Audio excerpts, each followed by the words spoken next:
Dünya Ekonomi Forumu ya da kısa ismiyle DEF adını çok sık duymuyor olmamıza rağmen dünyanın en güçlü kuruluşlarından biri. Bu forumu güçlü yapansa yönetim kadrosundaki güçlü isimlerle birlikte her yıl düzenli olarak ağırladıkları 2500'ün üzerinde üst düzey iş lideri. Bunların arasında Nike'tan Coca-Cola'ya kadar tüketim pazarını elinde bulunduran hemen hemen her marka bulunuyor. Peki bu insanlar neden bir araya geliyor ve ne konuşuyorlar? Cevap basit, bizi.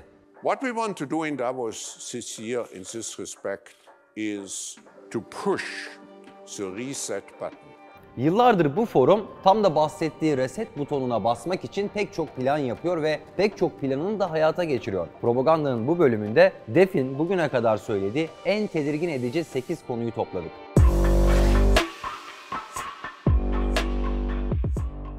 ...2030 yılına kadar et özel bir tehdit olacak, sizi uyardık. Her yerinden tehdit ve şantaj akan, krizden adeta mutlu görünen bu cümle dün sabah Dünya Ekonomi Forumu'nun resmi Twitter hesabından paylaşıldı. Peki kim bunlar ve insanlığı nasıl bu kadar rahat tehdit ediyorlar? Hikayeyi biraz geriye saralım. Küresel seçkinlerden bahsedildiğinde genellikle ulusal sınırların ötesinde faaliyet gösteren küçük bir varlıklı ve güçlü bireyler grubuna atıfta bulunulur.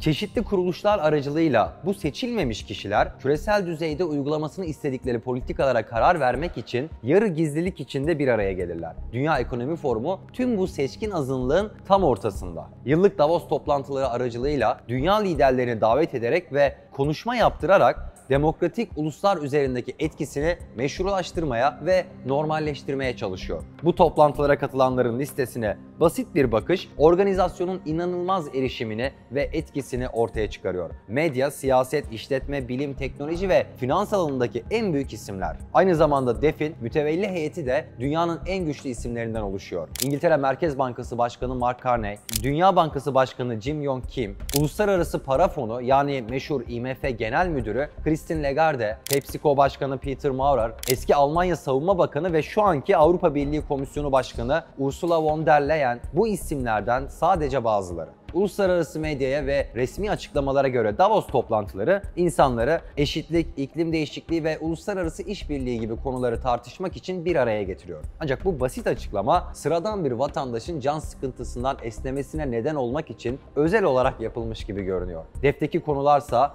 eşitlikten çok daha ileri gidiyor. Yıllar boyunca DEF'teki insanlar son derece rahatsız edici şeyler söylediler ve bunların hiçbiri medyanın ilgisini çekmedi. İşte bu rahatsız edici söylemlerden bazıları. 1. Nüfuz edilen hükümetler. Her ne kadar kavramı çok fazla ansalar da ne DEF'in ne de kurucu başkanı Klaus Schwab'ın demokrasi hayranı olmadığı bilinen bir gerçek. Küresel Yeniden Tasarım başlıklı 2010 DEF raporunda Schwab, küreselleşmiş bir dünyanın en iyi şekilde kendi kendini seçen çok uluslu şirketler, hükümetler ve seçkin sivil toplum kuruluşları koalisyonu tarafından yönetilebileceğini öne sürüyor. Yani demokrasinin tam tersi.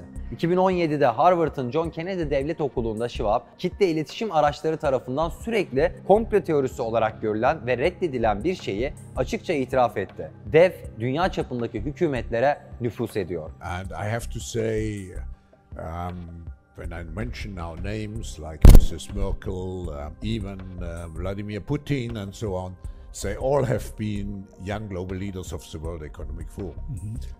But what we are very proud of now, the young generation, like Prime Minister Trudeau, President of Argentina, and so on. So yesterday I was at a reception for Prime Minister Trudeau, and I know that half of this cabinet, or even more half of this cabinet, are for our actually young global leaders of the World Economic Forum. Bu olağanüstü konuşmada Schwab, Almanya'dan Angela Merkel'in, Rusya'dan Vladimir Putin'in, Kanada'dan Justin Trudeau'nun ve Fransa'dan Emmanuel Macron'un DEF tarafından gözetildiğini açıkça belirtti. Hatta Kanada kabinesinin en az yarısının DEF'in gündemine sadık temsilcilerden oluştuğunu da ekledi. 2. Ses dalgalarını kullanarak zihinleri kontrol etme. Evet, normalde bu söyleme ciddiyetle yaklaşmak bile mümkün değil. Ne diyerek gülünür, ancak söyleyen def olduğunda iş biraz dikkat çekici hale geliyor. Önce forumun resmi internet sitesinde yayınlanan, sonra yayından kaldırılan makalede bu teknoloji Parkinson ve Alzheimer hastalığı için olası bir tedavi yöntemi olarak lanse ediliyor. Ancak yazıda seni iyileştirebilir, bağımlı hale getirebilir ve seni öldürebilir de deniyor. Aynı zamanda bir kişinin zihnini uzaktan tamamen kontrol etmek için de kullanılabilirmiş. Makale şöyle bir sonuca bağlanıyor. Bilim adamlarının bu teknolojiyi geliştirmesine kimse engel olamaz. Kötüye kullanımını önlemek için DEF gibi kuruluşlar tarafından düzenlemelere ihtiyaç var. İçimiz rahatladı. 3. Mikroçip içeren haplar. Yine aynı şekilde bu söylem de tık tuzağı için hazırlanmış bir komplo teorisi gibi duruyor, ancak maalesef değil. DEF'in 2018 toplantısında Pfizer CEO'su mikroçip içeren haplardan bahsetti. Bu alan gerçekten büyüleyici mi? Yoksa tamamen distopik mi? Borland'ın kendisinin dediği gibi uyumluluğu hayal edin. Bu tür bir teknoloji her türlü hain uygulamanın kapısını kolayca açabilir. 4. Geleceğe bir göz atın videosu. YouTube ve diğer sosyal medya platformlarındaki yorumlara bakılırsa insanlar DEF tarafından oluşturulan videolardan kesinlikle nefret ediyor. Ama bu videolar gelmeye devam ediyor. Çünkü senin ne düşündüğün umurlarında değil. Sadece delilik tohumlarını zihninize ekmek istiyorlar. DEF, yakında hayatlarımız nasıl görünebilir başlıklı bir videoda izleyicilere geleceğe bir göz atmaya davet ediyor. Video maskeli insanlar, QR kodlarla dolu ve şunu söylüyor: NASA, lazer kullanarak sizi kalp atışlarınızdan tanıyabilecek bir sistem icat etti. Aynı zamanda evde mahsur kalan ve ekranlardan okula giden çocuklar var. 5. İfade özgürlüğünü yeniden ayarlamak. DEF'in yoğun gündemlerinden biri de ifade özgürlüğünü ortadan kaldıracak adımlar atmak. 2022 Davos toplantısında Avustralyalı e-güvenlik komiseri Julia Inman-Grant, ifade özgürlüğünün yeniden ayarlanmasına ihtiyacımız olduğunu belirtti. Burada Grant esasen sansür çağrısı yapıyor. Hatta bir insan hakkı olarak ifade özgürlüğünün yeniden ayarlanması gerektiğine inanıyor. 6. Giysilerinizin takip edilmesi. İnsanların DEF videolarından kesinlikle nefret ettiğini söylemiştim değil mi? İşte ne kadar haklı olduklarını gösteren bir tane daha video. DEF'e göre bu çipler moda markalarının kıyafetlerini yeniden satmalarına olanak sağlayacak. Bunun nasıl işe yarayacağı hakkında hiçbir fikrim yok.